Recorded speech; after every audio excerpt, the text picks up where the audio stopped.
चुनावी तापमान एक बार फिर से बढ़ गई बा, लेकिन ए बार चर्चा सिर्फ उत्तर प्रदेश का नहीं बा। ए बार चर्चा पश्चिम बंगाल का भी होत बा। पश्चिम बंगाल में मिलल जीत बीजेपी के एक नया आत्मविश्वास दे देले बा।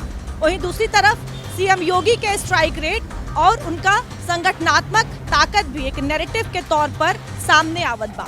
नमस्कार, आप देखत हैं खबर खास बा। हमें आपके साथ है दीप्ति शाही सिंह।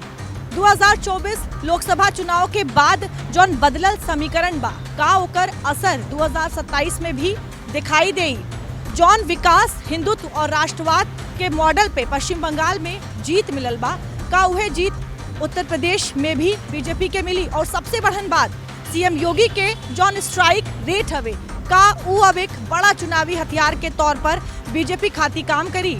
यही तमाम समीकरण के अगला आधे घंटे हम आपके समझाइले की कोशिश करब कि 4 मई के नतीजों के बाद बीजेपी के शपथ ग्रहण समारोह में मुझे आना ही है।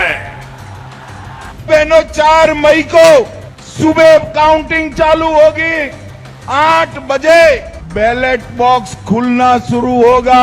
9 बजे पहला राउंड, 10 बजे दूसरा राउंड, 1 बजे काउंटिंग समाप्त और बीबी दीदी टाटा गुड बाय। पश्चिम बंगाल विधानसभा चुनाव प्रचार के दौरान पीएम मोदी और गृह मंत्री अमित शाह जौन भरोसा बंगाल के मतदाता पर दिखैले रहना वो अब हकीकत में बदल चुकल बा। आज पश्चिम बंगाल में न सिर्फ प्रचंड बहुमत वाली बीजेपी सरकार बा, बल्कि बंगाल के अब बीजेपी का मुख्यमंत्री भी मिल चुकल बा। আমি শুভেন্দু অধিকারী ঈশ্বরের নামে শপথ করিতেছি যে বিধি দ্বারা স্থাপিত ভারতের সংবিধানের প্রতি আমি অকৃত্রিম নিষ্ঠা ও আনুগত্য পোষণ করিব। आजाद भारत के इतिहास में पहली बार भइल बा जब कोनो बीजेपी नेता पश्चिम बंगाल के मुख्यमंत्री के तौर पे पद के शपथ लिहले हो। शुभेंदु अधिकारी ऐसा करे वाला पहला बीजेपी नेता बनल बाड़ा और अपने वादा के अनुसार पीएम मोदी ए शपथ ग्रहण समारोह में पहुंचल भी रहना। ये तस्वीर वो वक्त का जब 9 मई के कोलकाता के परेड ग्राउंड में भव्य शपथ ग्रहण समारोह का आयोजन कइल गई। पीएम मोदी खुला जीप में जब पहुंचना तो वहां मौजूद जनता का उत्साह 7वां आसमान पे रहल। माना जनता वादा पूरा करे खातिर पीएम के आभार जतावत होखे। मंच पे पहुंचत ही पीएम मोदी गुरुदेव रविंद्रनाथ टैगोर के उनके 165वीं जयंती पर पुष्प चढ़ा के याद कईना। पीएम मोदी एक बाद मंच से बंगाल के जनता के साष्टांग प्रणाम भी कर अपार समर्थन खातिर धन्यवाद देना। एक अलावा सीएम पद के शपथ लेहले के बाद जब मुख्यमंत्री शुभेंदु अधिकारी पीएम मोदी से मंच पर मिलना तब भावुक नजर आईना। वही मंच से पीएम मोदी बंगाल बीजेपी के सबसे पुराना सदस्य माखन लाल सरकार का सम्मान भी कईना। पश्चिम बंगाल से आई तस्वीर अपने आप में एक इतिहास बा। काहे से कि दशकन पहले जौन बंगाल में बीजेपी के 0 सीट मिलल रहल, आज वही बंगाल में जब प्रचंड बहुमत वाली बीजेपी का सरकार बने तो 0 से शिखर तक के सफर के कई कहानी रहल हुई। उनमें से एक उबया जौन गृह मंत्री अमित शाह 2014 में बंगाल की धरती से दिहले रहना। ये रैली की जब बात चलती थी तो ममता जी ने मीडिया के सामने एक छोटा सा सवाल किया कि अमित शाह कौन है, ऐसा पूछा था। दीदी, अगर आप देख सकती है तो देख लीजिए, सुन सकती है तो सुन लीजिए, मैं अमित शाह हूं। मैं भारतीय जनता पार्टी का एक छोटा सा कार्यकर्ता हूं। मैं अमित शाह हूं और इस बंगाल की भूमि पर से तृणमूल को उखाड़ने के लिए आया हूं, वो आप समझ लीजिए।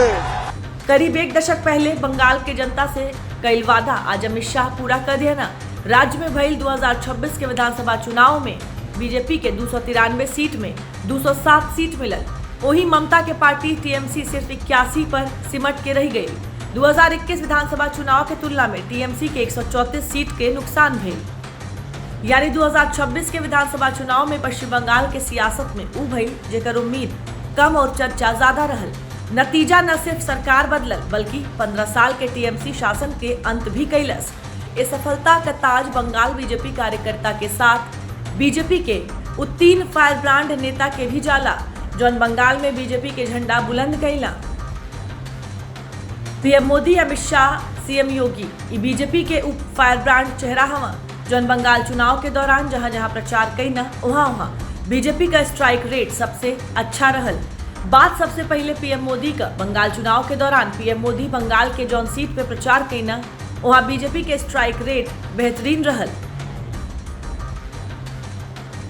पीएम मोदी अपने जनसभा और रोड शो के जरिए बंगाल के 294 में से 242 सीटें कवर की। इनमें से 184 सीट पर बीजेपी के जीत भई और उप पार्टी के स्ट्राइक रेट 76% रहल। पीएम मोदी के अलावा गृह मंत्री अमित शाह भी बंगाल के जौन सीट पे प्रचार कैना वहां भी बीजेपी के प्रदर्शन शानदार रहल। अमित शाह बंगाल में 30 से ज्यादा रैली कैना जौन सीट खाती अमित शाह प्रचार कैला वहां बीजेपी के स्ट्राइक रेट अच्छा रहल। एकरे अलावा अमित शाह खुद पूरे चुनाव के कमान संभलले रहना। चुनाव से 6 महीना पहले ही बंगाल के दौरा शुरू कैले रहना शाह।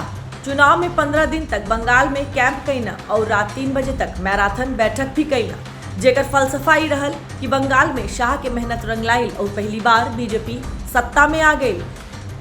यानी पश्चिम बंगाल विधानसभा चुनाव में बीजेपी की ऐतिहासिक जीत का श्रेय जहां प्रधानमंत्री नरेंद्र मोदी और गृह मंत्री अमित शाह के देवल जात बा वहीं एक चेहरा ऐसन भी बा जौन अपन आक्रामक शैली और हिंदुत्व का मुखर चेहरा भइले से चुनावी माहौल बदल दिहलस। उ चेहरा मुख्यमंत्री योगी आदित्यनाथ का। बंगाल चुनाव के दौरान सीएम योगी आदित्यनाथ 35 से ज्यादा जनसभा कैना जौन क्षेत्र में सीएम योगी रैली कैना वहां बीजेपी करीब 31 सीट पे जीत दर्ज कैलस। यानी बीजेपी के स्ट्राइक रेट लगभग 90% का रहल। मालदा, मुर्शिदाबाद, दमदम, बांकुरा, कल्याणी, आसनसोल, धूपगुड़ी ऐसन कई इलाका जहां तृणमूल कांग्रेस के मजबूत पकड़ मानल जाला ममता बनर्जी के यहाँ हरावल नामुमकिन रहल। वहां सीएम योगी के सभा चुनावी विमर्श के पूरी तरह बदल दिहलस। सीएम योगी के सभा में बुलडोजर, एनकाउंटर और कानून व्यवस्था जैसन संदेश राजनीतिक बहस के नया मोड़ दिहलस जेकर परिणाम ही भइल कि बंगाल में बीजेपी के प्रचंड सरकार आई। यानी बंगाल के जनता के सीएम योगी के बुलडोजर मॉडल काफी पसंद आए।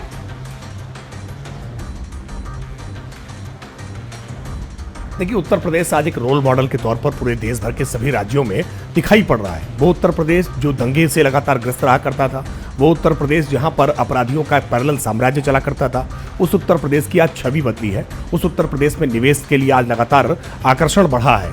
उस उत्तर प्रदेश का कायाकल्प योगी आदित्यनाथ जी की सरकार ने किया है। प्रधानमंत्री मोदी जी के नेतृत्व में आज केंद्र की सभी योजनाओं का सबसे ज्यादा सफल क्रियान्वयन उत्तर प्रदेश में हो रहा है। तो इसीलिए आज उत्तर प्रदेश से प्रेरणा लेकर के अलग अलग राज्य काम कर रहे हैं। उत्तर प्रदेश के मुख्यमंत्री योगी आदित्यनाथ जी को देखने का, सुनने का बहुत आकर्षण जनता में है और इसीलिए अलग अलग जहां जहां राज्यों में चुनाव होते हैं वहां योगी आदित्यनाथ जी को देखने के लिए, सुनने के लिए एक बड़ी भीड़ उमड़ती है। उनके कहे गई बातों का बड़ा इम्पैक्ट होता है और पश्चिम बंगाल के चुनाव परिणामों भी दिखाई पड़ रहा है। बंगाल में सीएम योगी सिर्फ स्टार प्रचारक नहीं रहना बल्कि बीजेपी के सबसे आक्रामक चेहरा के रूप में उभरना। उनके सभा में उमड़ल भीड़ और नतीजा ई संदेश दे दिलस कि ब्रांड योगी अब यूपी के सीमा से निकल के राष्ट्रीय राजनीति के बड़ा हथियार बन चुकल बा। सीएम योगी बंगाल के संवेदनशील इलाका में आक्रामक प्रचार कैला।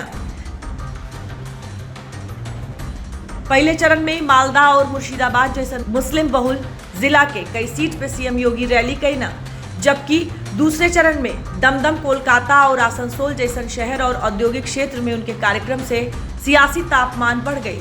सीएम योगी गोपालपुर, राजारहाट, धानेखाली, जायपुर, उदय नारायणपुर, सोनामुखी, कांथी, रामपुराहट, मातभंगा, बोलपुर, नवदीप, कटवा, बागदा, नंदकुमार और धूपगुड़ी जैसन इलाका में भी सभा कैना। एकरे अलावा बांकुरा, दमदम और कल्याणी में सीएम योगी के रोड शो में जबरदस्त भीड़ देखने के मिलल। सीएम योगी के लोकप्रियता का अंदाजा ये बात से लगावल जा सकेला कि नेता प्रतिपक्ष शुभेंदु अधिकारी खुद बीजेपी नेतृत्व से उनके ज्यादा से ज्यादा सभा कैले के मांग कैना। ए बार यूपी चुनाव के जौन लड़ाई बा वो सिर्फ सीट खाती नहीं बा बल्कि वो भरोसा और नैरेटिव का भी है। एक और जहां बीजेपी सीएम योगी के स्ट्राइक रेट से खाली ई नैरेटिव सेट नहीं करत बा कि ऐसे चुनाव में जीत मिलत बा बल्कि ई ओके संगठनात्मक मजबूती भी देत बा। पश्चिम बंगाल की बात करी तो जौन जीत मिलल बा ओके उत्तर प्रदेश के साथ जोड़कर देखल जात बा। ए बीच बीजेपी समाजवादी पार्टी पे ये आरोप भी लगावत बा कि समाजवादी पार्टी के सामने सुशासन और विकास का कोनो विजन नहीं बा। अब पश्चिम बंगाल में जौन जीत मिलल बा का ओकर सीधा जौन मनोवैज्ञानिक असर है वो यूपी चुनाव के बढ़त पे भी दिखाई देई। वहीं दूसरी ओर सीएम योगी के जौन स्ट्राइक रेट हवे का वो एक बहुत बढ़न जीत का फैक्टर बनत दिखाई देई, या फिर समाजवादी पार्टी अपने जातीय समीकरण से बीजेपी के आक्रामक रणनीति के हरा देई। दरअसल पश्चिम बंगाल के कब्बो ममता बनर्जी के अभेद्य किला मानल जात रहल। आज वहां जब प्रचंड बहुमत के साथ कमल खिलल बा तो एकर गूंज देश के कोना कोना तक सुनाई देत बा।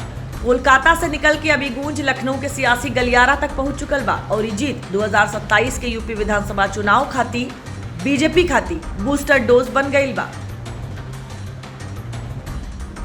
देखिए 37 वर्षों के बाद भारतीय जनता पार्टी ने उत्तर प्रदेश में एक रिकॉर्ड ब्रेक किया था जब योगी आदित्यनाथ जी उत्तर प्रदेश के दूसरी बार मुख्यमंत्री बने थे।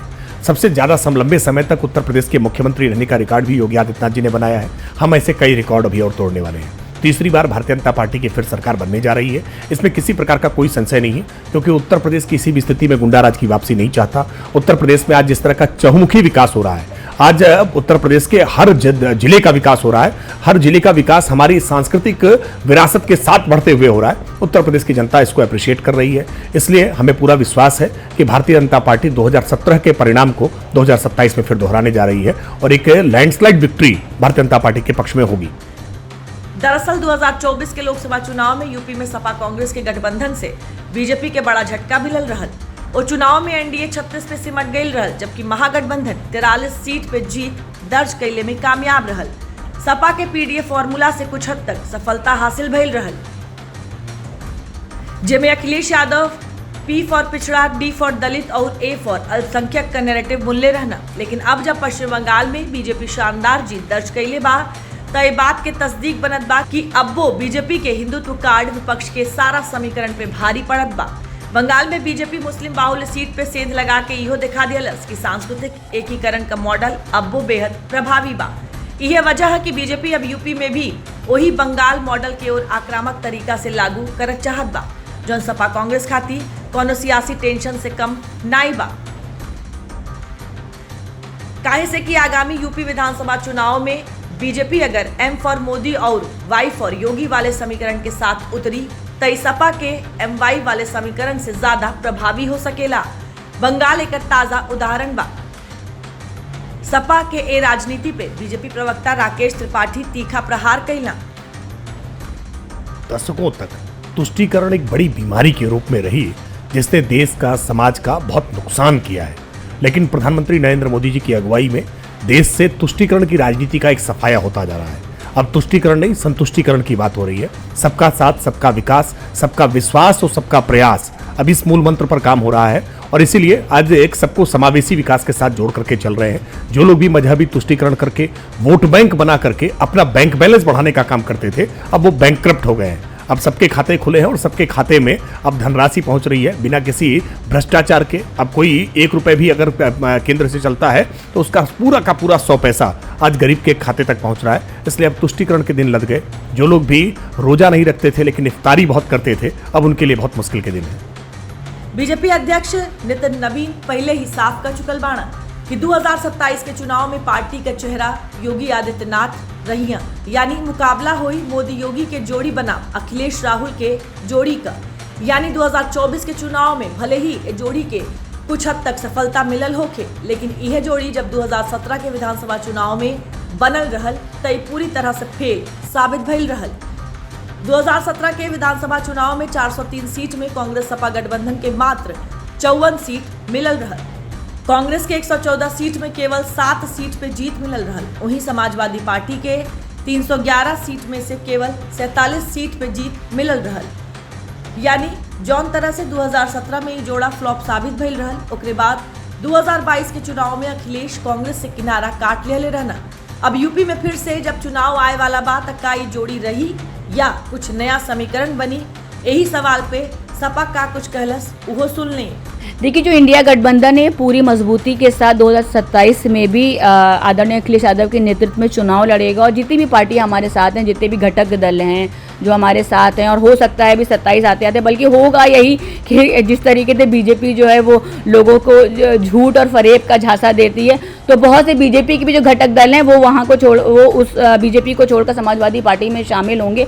और जितने घटक दल हैं, अगर आप कांग्रेस की बात करें या जितने भी इंडिया गठबंधन के दल हैं, सब मिलकर मजबूती के साथ आदरणीय अखिलेश यादव जी के नेतृत्व में 27 में चुनाव भी लड़ा जाएगा और जीत भी हासिल करी जाएगी। दरअसल बंगाल के चुनाव न सिर्फ सपा कांग्रेस गठबंधन खातिर बड़ा झटका बा, बल्कि बंगाल में मिलल जीत बीजेपी कार्यकर्ता में नया जोश भर दिहले बा।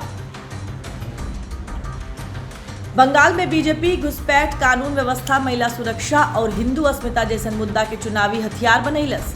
अब यह मुद्दा उत्तर प्रदेश में और ज्यादा आक्रामक तरीका से सामने आ सकेला। बीजेपी खाती ये जीत एक विजेता नैरेटिव तैयार कर चुकल बा। वहीं सपा कांग्रेस गठबंधन के अपन रणनीति दोबारा लिखले के जरूरत पड़ल बा। सपा के सामने अपने पीडीएफ फॉर्मूला के बचाए रखल एक बड़ा चुनौती बन गई बा। यह वजह है कि बंगाल में ममता बनर्जी के हार के बाद अखिलेश यादव गुरुवार के ममता बनर्जी से मिले उनके आवास पे पहुंचना, और जब अखिलेश यादव वापस आई ना तो उनके एक नेता के बयान से इंडी गठबंधन की अगुवाई के लेके सवाल खड़ा हो गई। अगर समाजवादी पार्टी के राष्ट्रीय अध्यक्ष माननीय अखिलेश यादव जी इंडिया गठबंधन की अगुवाई करेंगे तो उसके बाद जो चुनाव होंगे उसमें इंडिया गठबंधन चुनाव जीतने का काम करेगा। समाजवादी पार्टी चाहती है कि इंडिया गठबंधन बहुत अधिक मजबूत हो और फिर 5 साल के बाद पश्चिम बंगाल में इंडिया गठबंधन की सरकार बनेगी और 2029 में बड़े बहुमत के साथ केंद्र में सरकार बनेगी। सपा विधायक रविदास मेहरोत्रा का ई बयान अखिलेश यादव के विपक्षी गठबंधन के कमान सौंपे के वकालत करे खातिर उस समय आई जब यूपी में अगले ही साल विधानसभा चुनाव होखे वाला बा। यानी चुनाव से पहले सपा बड़ा दाव चल दिहले बा। कांग्रेस एक सपा विधायक के व्यक्तिगत इच्छा करार दिहले बा। वहीं बीजेपी विपक्षी गठबंधन पे तीखा प्रहार कैले बा। पूरे देश में संवैधानिक तंत्र का दुरुपयोग करके भारतीय जनता पार्टी जो मौलिक अधिकार है उसका खंडन करके जिस प्रकार से भारतीय जनता पार्टी सरकार चला रही उसके खिलाफ पूरे देश में जन आक्रोश है। उस आक्रोश को बदलने के लिए इंडिया अलायंस का गठन हुआ था। मैं समझता हूँ हमारे यहाँ कोई मतभेद नहीं है, कुर्सी की ये लड़ाई नहीं है, ये जो लड़ाई है वो जनता की है। देखिए, विपक्ष का गठबंधन जो इंडिया अलायंस के रूप में सामने आया था वो गठबंधन अवसरवाद का था। अपनी अपनी पार्टी को, अपने अपने परिवार को बचाने के लिए किया गया गठबंधन था। इसमें कोई वैचारिक साम्यता नहीं थी, कोई वैचारिक धरातल नहीं था। और यही कारण है कि आज तमिलनाडु में डीएमके की पराजय के साथ ही कांग्रेस पार्टी साथ छोड़ गई है। आज दिखाई पड़ रहा है कि टीएमसी ने किस तरह से कांग्रेस पार्टी के कार्यालय कब्जे कर रखे थे जो अब भाजपा की सरकार की आहट के साथ खाली हो रहे हैं। ये मत भिन्नताओं के साथ है और इसीलिए इनके कोई गठबंधन हो नहीं सकते। ये केवल मोदी विरोध में एकजुट होने की कोशिश करते हैं, अपने अपने आप को बचाने के लिए एकजुट। दरअसल विपक्षी गठबंधन के नेतृत्व के लेके विपक्ष में लंबे समय से खींचतान चलत बा, जौन बंगाल के नतीजा के बाद एक बार फिर तेज हो गई बा। पश्चिम बंगाल में ममता बनर्जी जब सत्ता में रहली तब खुद विपक्षी गठबंधन के नेतृत्व खातिर दावेदारी करत रहली, लेकिन अब उनके हार के बाद यूपी से समाजवादी पार्टी विपक्षी गठबंधन की अगुवाई खातिर हुंकार भरत बा। देखिए, हमारे राष्ट्रीय अध्यक्ष आदरणीय अखिलेश यादव जी ने हमेशा अपनी नैतिक जिम्मेदारी जो उसको निभाया है और वो जब बंगाल चुनाव हो रहे तब भी पूरा जो समाजवादी पार्टी का पूरा सपोर्ट वो आदरणीय ममता बनर्जी टीएमसी के साथ था।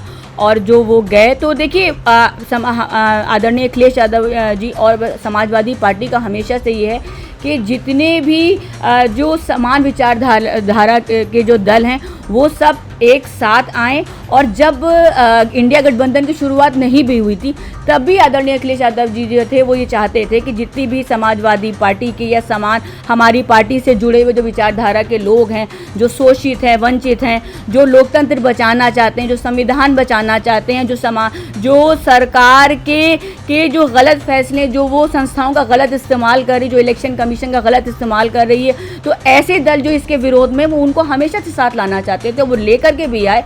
और इंडिया गठबंधन मजबूत है। इंडिया गठबंधन जो जैसे कांग्रेस है और भी जो ये इंडिया गठबंधन के दल हैं, ये आज भी हमारे साथ हैं और हम मजबूती से 2027 में भी इसका मुकाबला करेंगे और समाजवादी सरकार आदरणीय अखिलेश यादव जी के नेतृत्व में बनेगी उत्तर प्रदेश में।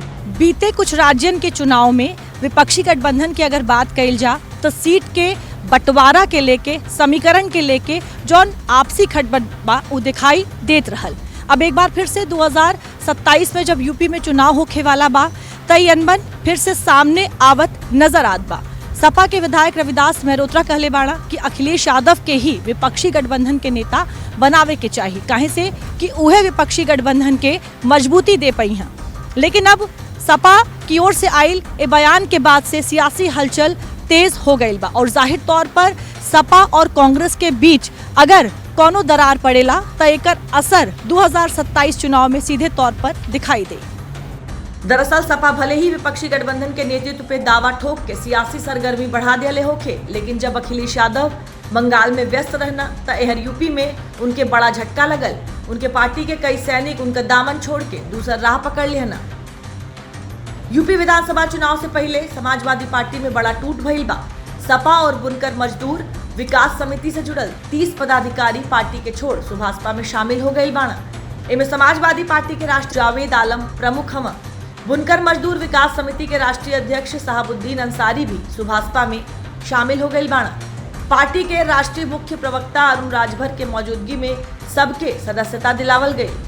यूपी विधानसभा चुनाव से पहले ही सिर्फ सपा में टूट नहीं बा, बल्कि सुभाषपा मजबूत भइल बा और सुभाषपा बीजेपी के साथ बा।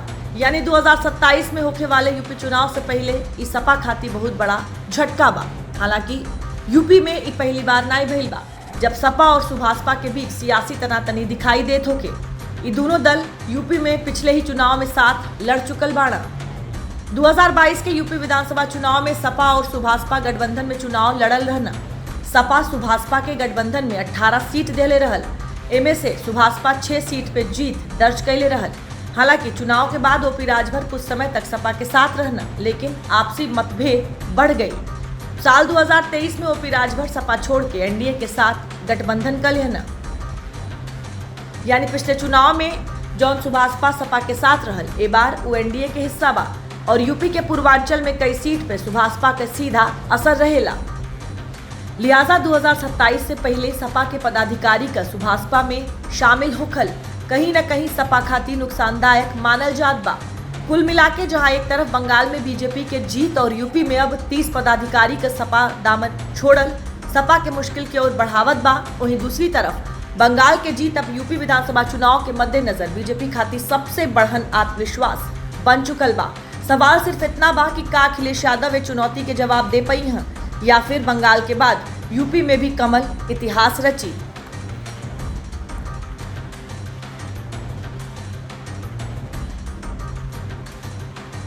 यूपी का सियासत जौन मोड़ पे खड़ा बा, वहाँ हर एक चुनाव आए वाले चुनाव खाती भूमिका तैयार करत बा और यही से पश्चिम बंगाल में जौन चुनावी हलचल भइल बा ओके उत्तर प्रदेश के साथे जोड़कर देखल जात बा।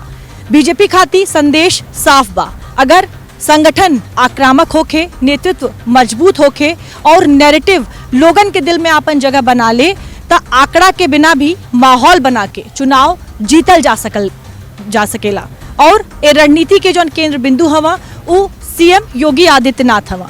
सीएम योगी आदित्यनाथ के बीजेपी 2027 में एक बड़ा चेहरा के तौर पर पेश कैले के तैयारी करत बा। वहीं दूसरी तरफ समाजवादी पार्टी के सामने चुनौती सिर्फ बीजेपी के घेरले के नहीं बा, बल्कि एक मजबूत विकल्प के तौर पर खुद के साबित कैले का भी बा। काहे से कि जैसन सियासी माहौल बा उमें सिर्फ समीकरण से ही काम नहीं चली, बल्कि विजन का भी बात होके के जरूरी बा। यूपी में आए वाले महीना में कई बयान सामने आई हैं, रणनीति भी सामने आई हैं। भले ही चुनाव अगले साल हुई, लेकिन यूपी चुनाव के पटकथा लिखल शुरू हो गई बा। आज के खबर खास बा में हमरे साथे बस इतना ही। देश और दुनिया के बाकी खबर खाती आप देखत रही दूरदर्शन उत्तर प्रदेश।